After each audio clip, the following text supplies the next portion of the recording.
La visite de Trump en Chine s'assigne comme la fin de l'Occident. Et c'est une date qui va rentrer dans l'histoire comme l'avènement d'un nouveau monde. Trump est arrivé. Air Force One est arrivé sur le tarmac. Il est descendu. Trump était là. Où est Xi Jinping? Xi Jinping ne l'a pas accueilli. Ils se sont foutus de lui.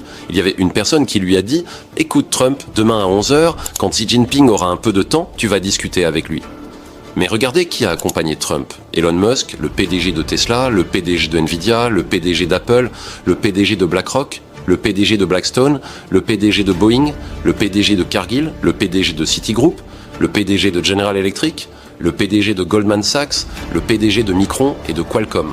Tout ça, c'est l'économie américaine. Juste Goldman Sachs, Citigroup et BlackRock, c'est le dollar lui-même qui s'est déplacé.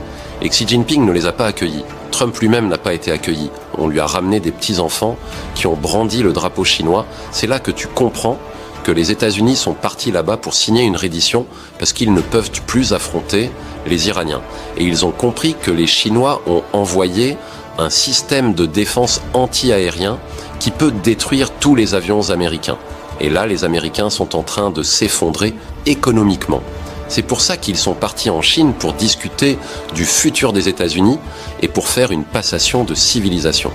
Là, ce n'est plus l'empire américain qui domine, c'est l'empire chinois.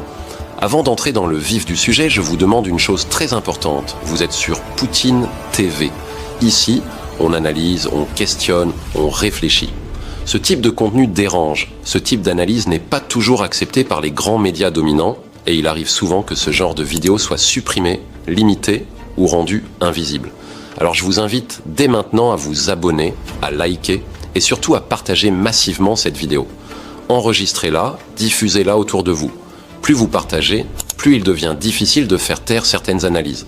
Si vous voulez que cette chaîne continue d'exister et de proposer un regard alternatif, votre soutien est essentiel.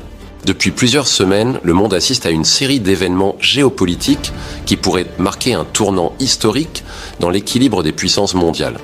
Beaucoup de personnes regardent ces événements séparément. Le conflit entre l'Iran et les États-Unis, la fermeture partielle du détroit d'Ormuz, la montée de la Chine, l'affaiblissement économique de l'Occident ou encore le voyage de Donald Trump en Chine.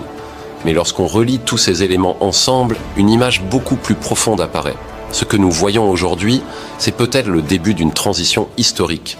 Le passage progressif d'un monde dominé par les États-Unis à un monde multipolaire où la Chine, la Russie et leurs alliés prennent une place centrale.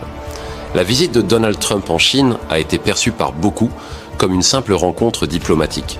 Pourtant, dans le contexte actuel, ce déplacement porte un symbole beaucoup plus fort. Trump arrive dans une Chine où les États-Unis